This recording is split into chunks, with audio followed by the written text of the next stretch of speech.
What's up, superhumans? iTouch Wearables sent me their Air 3, which is a smartwatch. It's a $40 smartwatch, and it is supposed to compete with this.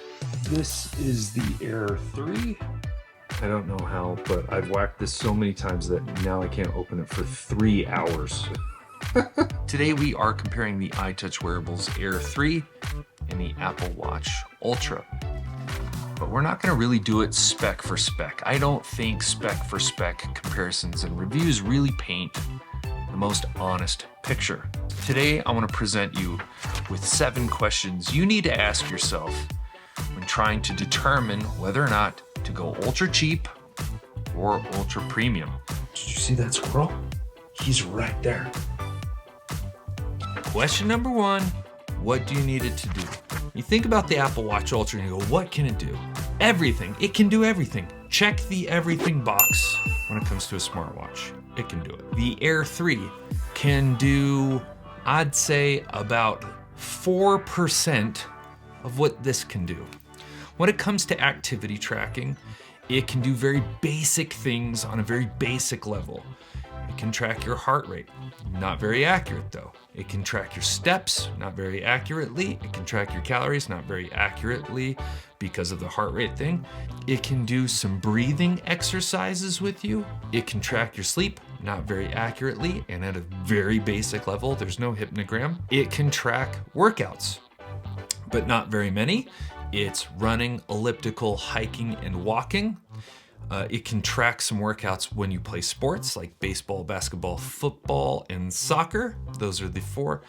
And that is about it. From a smartwatch standpoint, it gets messages, SMS, texts. It cannot send them. It does not get calls. You cannot make calls. You can't check your email. There are no maps, no directions.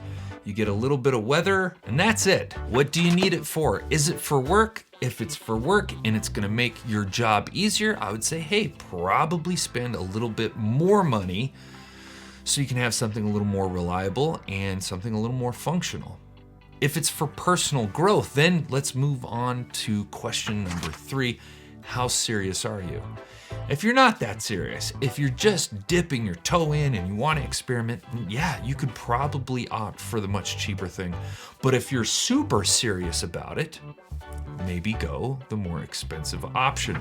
Number 4, what is the weakest link of that product? Buy a $40 watch, you're like, well, if it craps out in a year, I'll just buy a new watch. Well, what if it's the charger? Because this charger, the one that comes with the Air 3, is pure garbage. This is horrible. These little prongs that make the connection are so brittle, they're so fragile and small, you're gonna bust them. Not to mention just the cheap ass magnet on here, it's gonna come off, right? And that's where you're gonna end up whacking this thing and it's gonna destroy one of those. So even though you maybe have a $40 watch and you're thinking, it's gonna last me like 6 months to a year, that's okay, I'll replace it in a year. Well, what if this breaks and you can't charge this anymore? Well, even though this is fine, you now don't have a watch. Can you even get this replaced? That's something you really gotta think about. Number 5, is there a feature that you need that you just don't know you need? To put this in context, I have an example. Hold on. Both of these are light stands, and I'm sure you can tell which one is the cheaper of the 2. This guy, I bought 2 of these for $30 on Amazon. And when I was just starting out, I didn't have a big budget. All I looked at were the specs. I said, this one goes up to 6 feet and it holds 10 pounds. Okay, I'm sitting on a couch, I have a small light. This one goes up to 10 feet and it holds like 90 pounds. I don't need that. I'll opt for this. Well, there's a feature on here that I needed that I didn't know I needed. Let me demonstrate. This is how you loosen and raise the light stand, is this little wing nut. Now, when this drops, you see that? It's got a spring in here that prevents this thing from smashing down onto this space. And I needed that, but I didn't know I needed it. With the small one, it does not have that feature. And guess what? One day, I had a big old light up there, and one of these little cheapy wing nuts failed. And that light came all the way down and smashed my finger, pinched the shit out of my finger.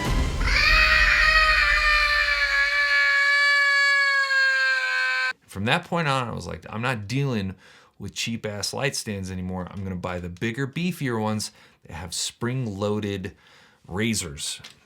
I don't think that's the right term, razors. Extensions. So when you look at this and you see all the list of features, is there something that you might not need that you don't know you need? Like backtracking. Do you like to hike?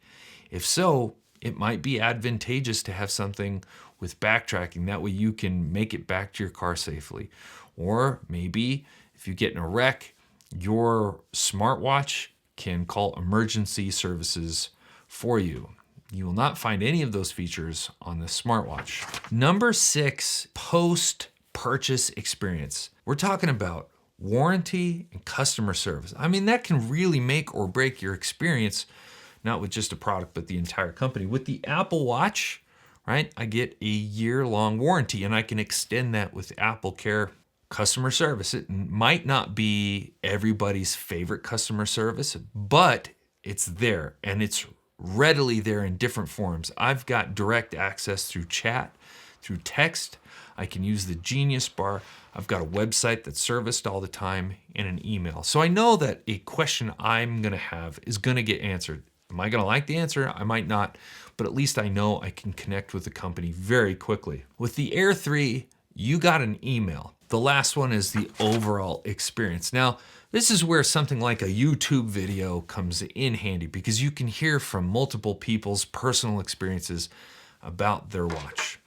Now, I'm gonna continue to test this more, but so far the experience I've had has been meh. It's not been anything cool other than battery life. Battery life is impressive because it's not very accurate with calories or steps or heart rate. I'm kind of like, what's the point? But what really did it for me is the first night I wore it to track my sleep. It actually just turned off on me, and I could not turn it back on. My wife's asleep, the lights are off, and I'm like, well, I've got to put this thing on the charger, which was downstairs. I'm not going to do that. Then I got to hook it up to the app on my phone. I'm not going to do that. F it, I'll just go to bed. I'll worry about sleep the next night, tomorrow. Well, 3 o'clock in the morning, I get this huge haptic buzz. Screen turns on bright right in my face. I go to dim it. It doesn't dim that far. And now I can't get the screen to turn off. And so every time I fell back asleep and ended up tossing or turning, screen would come back on, blast me in the face, and I got a shitty night's sleep. So far, my experience has been like, meh, this is kind of dumb. Again, I don't want to write it off too soon, so I'm going to test it out for a few more weeks to give it a fair shot. But I think if I were looking at this really critically and really fairly, I would say $40 I can have a watch. But I'm gonna break that charger a lot.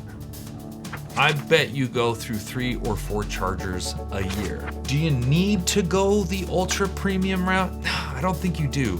What I think you do is spend 4 or 5 times as much and get an Apple Watch SE.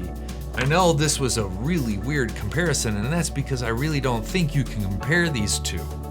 Not honestly, anyway. They might look similar, they might be similar in what they do. They're a watch, they track stuff, but I think that's where it ends. Instead, I really wanted this video to help you think more critically about your purchasing decisions and how to be happier when you're making those. Remember those 7 questions. Hopefully it'll make your life easier. If you found this video helpful, do me a huge favor. Hit the like button. That goes a really long way with the YouTube algorithm. And consider subscribing. It's free, and we do some pretty cool stuff on this channel. Well, thanks again for watching. I'll catch you on the next one. Peace.